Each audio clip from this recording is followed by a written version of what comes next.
እጅግ በጣም ያሳዝናል። መኖር ማለት ከንቱ ነው። ይህን ልጅ ሁላችሁም ታውቁታላችሁ። ስለ ፍቅር ከአቤኒ ጋር በሚልም እዚህ ቲክቶክ ላይ ከ500,000 በላይ ተከታይ አለው። ታዲያ አሁን ላይ ህይወቱ እንዳለፈ መረጃዎች እየወጡ ይገኛሉ። ወንድማችን ታዲያ ስለ ፍቅር ብዙ ነገር ሰብኮናል፣ ብዙ አስተምሮናል፣ ብዙ ነገር ብሎናል። ነገር ግን በዚህ በወጣትነቱ በዚህ በልጅነቱ ህይወቱ ማለፉ እጅግ በጣም የሚያሳዝን ነው። መኖርም ከንቱ እንደሆነ አንድ ማሳያ ነው። ወንድሜ ነፍስ በአጸደ ገነት ትረፍ። እንደዚሁም ደግሞ ለቤተሰቦቹ ለወዳጆቹ እዚህ ሶሻል ሚዲያ ላይ ለምታደንቁት ለምታከብሩት በሙሉ መጽናናትን እመኛለሁ። ነፍስ ይማር። ፍቅረኛ ካለሽ ፍቅረኛሽን መጠየቅ ያለብሽ ጥያቄዎች። ይህንን ቪዲዮ ከዚህ በፊት ሰርቼዋለሁ። ብዙ ሰው ስላላየው እንደገና ለመስራት ተገደድኩ። እነዚህን ጥያቄዎችን ፍቅረኛሽን ጠይቂው። ምን አይነት ዘፈን ይመችሃል? ምን ትወዳለህ? የት እንሂድ? የሚል የጅል ጥያቄ መጠየቅሽን ተይና እነዚህን በሰል ያሉ ለፍቅራችሁም ላንቺም የሚጠቅሙሽን እነዚህን የፍቅር ጥያቄዎችን ጠይቂው።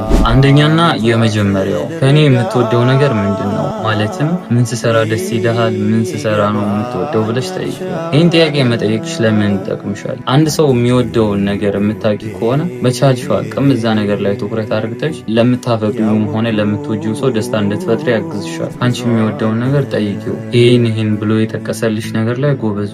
ሁለተኛ የማይደገም ጥያቄ ነው። ደግመሽ ይህን ጥያቄ ፍቅራችሁ ውስጥ እንዳትጠይቂው። ከፍቅረኛ ጋር ከቀድሞ ፍቅረኛ ጋር በምን ምክንያት ነው የተለያየው? ይህንን ጥያቄ ስትጠይቂው መልሱን ጆሮ ሰጥተሽ አዳምጪው። አብዛኛው ጊዜ ላይመልስልሽ ይችላል። ስለዛ ማውራት አልፈልግም ወይንም ይህ ጥያቄ ይለፈኝ አይነት መልሶችን ሊመልስልሽ ይችላል። ግን በቻልሽው አቅም ለዛሬ ብቻ ብቻ ዛሬ መልስልኝ ድጋሚ አልጠይቅም ብለሽ በቻልሽው አቅም እንዲመልስልሽ አድርጊ። ያኔ በዚህ ምክንያት ነው እንደዚህ አድርጋ እንደዚህ ተፈጥሮ በዚህ ምክንያት ብሎ የሚጠቅስልሽን ነገር ያንን ነገር ላይ ጠንቃቃ ሁኚ።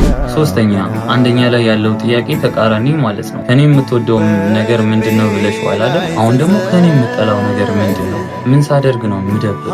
ምን ሳደርግ ነው ማናድ? ምን ሳደርግ ነው ደስ የማይል ብለሽ ጠይቂው። ይሄኔ ስታረግ ይሄኔ ስትሰሪ እንደዚህ ስትሆን ብሎ የሚመልስልሽን ነገር ከማድረግ ተቆጠቢ።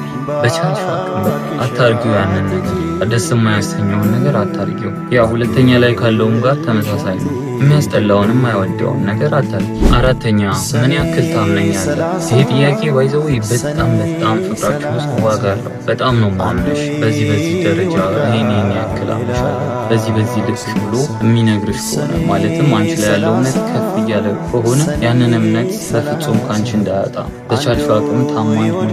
በቻልሽው አቅም ለዚህ የፍቅር ግንኙነት አመኔታሽን አሳይ። ላንቺ ያለው እምነት ላይ ጥርጣሬ ካለው ያንን ጥርጣሬዎች ክሊር በማድረግ ውስጡ ያለውን የእምነት ደረጃ ዝቅ ካለበት ከፍ ለማድረግ በቻልሽው አቅም ሞክሪ። የሆነ ሰው ጋር ያለንን እምነት መጨመርን መቀነስ የምንችለው እኛ ራሳችን እንዴት እንደሆነ ቀጣይ ቪዲዮ ሰራለታለሁ። የዚህን ቪዲዮ ላይክ እና ኮሜንት አይጭ። አምስተኛ ምን ባጠፋ ነው ይቅር ማትለኝ? ማለት ምን ብሰራ ነው አንተ ጋር ምህረት የማያሰጠኝ ጥፋት ምንድነው ብለሽ ጠይቂው። ይሄ ጥያቄ በጣም ወሳኝ ነው። ከዛ ነገር በጣም እንድትጠነቀቂ ያግዝሻል። ከላይ ካልኳቸው ከአንዳንድ ነጥቦች ጋር በጣም ተመሳሳይነት አለው። ስድስተኛ ምን አይነት ሴት እንደሆነልህ ትፈልጋለህ? በእርግጥ አሁን ላይ ያለሽውን ማንነትሽን ይወደዋል። ለዛም ነው ፍቅረኛው ያደረግሽ። ማለት አንቺ ሁሉን አሟልተሻል ማለት አይደለም። የሆነ እንትን ብታደርጊ እንደዚች አይነት ሴት ብትሆኚ እንደዚህ አይነት ባህሪዎችን ብታስወግጂ እነዚህ ነገሮችን ብታስተካኪ ብሎሽ ጭንቅላቱ ውስጥ የቀረጻትን እንድትሆኚለት የሚፈልጋትን ሴት ይነግርሻል። እንደዛ ብሎ ከነገረሽ ደግሞ አንቺን ባለሽ አቅም እሷን ሴት ለመሆን ታገይ። ማንነትሽን ጣይ እያልኩ አይደለም። የምናፈቅረው የሚያፈቅረን ሰው የሚፈልገውን ሰው መሆን ደግሞ ራስን መቀየር ወይንም ማንነትን መለወጥ ማለት አይደለም። ራስን ማሻሻል እንጂ በምናፈቅረውና በምንፈልገው ሰው ይበልጡኑ ለመፈቀርና ለመወደድ እችን ሴት ሁኚ ይሄንን አስተካኪ ካለሽ just fix it አስተካኪ። ሰባተኛ ስለ ወደፊታችን ምን ታስባለህ? የት መኖር ታስባለህ? ስንት ልጆች መውለድ ትፈልጋለህ? እኔ ምን እንድሰራ ትፈልጋለህ? ነገር ላይ ይህን ጥያቄ መጠየቅሽ ስለ ነጋችሁ ምን ያክል ፕሮሰስ ያደርጋል የሚለውን በደንብ ያሳያል። ወንድ ልጅ እዚህ ጥያቄ ላይ በደንብ እያብራራ እዚህ ሀገር እንደዚህ ልጆች መውለድ እፈልጋለሁ ከአንቺ ጋር በእንደዚህ አይነት ሁኔታ እያለ ከሆነ በደንብ እንዳፈቀረሽ እና የወደፊት ህይወቱን ከአንቺ ጋር መኖር እንደሚፈልግ ሌላኛው ማሳያ ነው። እና ይህን ጥያቄ ጠይቅ። ስለ ወደፊታችን ምን ታስባለህ? ስምንተኛ ነገ ላይ ምን አይነት አባትና ባል መሆን ነው የምትፈልገው ብለሽ ጠይቂው። ማለት ባል ከሆነ ምን አይነት ባል፣ አባት ሲሆን ደግሞ ምን አይነት አባት። ይህን ጥያቄ ጠይቀሽው የሚመልስልሽን መልስ በደንብ አዳምጪው። በደንብ የአብዛኞቹ ወንዶች ሀሳብ በዚህ ጥያቄ ዙሪያ የተለያየ ነው። የሚሰጠው መልስ ጀስት እንክብካቤ ላይ፣ ፍቅር መስጠት ላይ፣ ጊዜ መስጠት ላይ በደንብ ትኩረት እያደረገ ከሆነ ያ ትክክለኛ ለነገ ህይወት የሚሆን ወንድ ነው።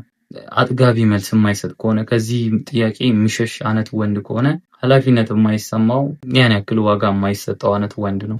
እናም በእነዚህ ጥያቄዎች ፍቅርሽን መፈተሽ፣ የወደፊት ህይወትሽን መገምገም፣ ፍቅረኛሽ ጭንቅላቱ ውስጥ ምን አይነት ሴት መሆን እንዳለብሽ በደንብ አድርገሽ መቅረጽ ትችያለሽ። እዚህ ድረስ ስላዳመጣችሁኝ በደንብ አመሰግናለሁ።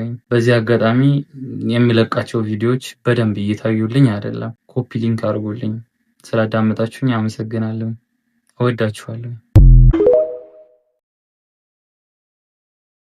ይኸውላችሁ የህይወታችሁን ቁልፍ ለልባችሁ እንዳትሰጡት። የምሬን ነው የምላችሁ። የሆነ ሳለ የሆነ ሰው መጫወቻ መቀለጃ ሆናችሁ ነው ራሳችሁን የምታገኙት። ህይወታችሁን ልባችሁ እየመራ ከሆነ በደፈናው ነው የሚራመደው። የሚጎዳው ሰው ካለ ራሱ ማስተዋል ያቅተዋል። እንዲሁ ዝም ብሎ በመሰለው ይጓዛል። ከሚጎዳችሁ ነገር ራሱ ፕሮቴክት አያደርጋችሁም። ስለዚህ የህይወታችሁን ቁልፍ ከልባችሁ ውሰዱና ለአእምሯችሁ ስጡ። እሱ ይምራችሁ፣ እያንዳንዱን ነገር ያገናዝበዋል። ፍቅር የተባለ ነገር እውር አያደርገው። ልብ አንዴ ነው ፍቅር ከያዘው እውር የሚሆነው። የሚያደርገውን ነገር ማስተዋል ማገናዘብ ያቅተዋል። ለዛም ነው የህይወታችሁን ቁልፍ ለልባችሁ ሳይሆን ለአእምሯችሁ ስጡት እምለው። ማንም አይቀልድባችሁም። ማንም ተነስቶ ሙድ አይይዝባችሁም። በፍቅር ስም ሙድ እየያዘ ከሆነ ራሳችሁን ይዛችሁ ትወጣላችሁ። አሃ ይሄ ቦታ አይመጥነኝም ብላችሁ ራሳችሁን ይዛችሁ ትወጣላችሁ። ልባችሁ ከሆነ ግን ደንቆሮ ነው፣ አይረዳም። ስሜቱን ብቻ ነው የሚከተለው። በመሰለው ነው ነገሮችን የሚያደርገው። በፍጹም የህይወታችሁን ቁልፍ ለልባችሁ አትስጡት። ለአእምሯችሁ ሰጣችሁ ሰላማዊ ህይወት ኑሩ። ያ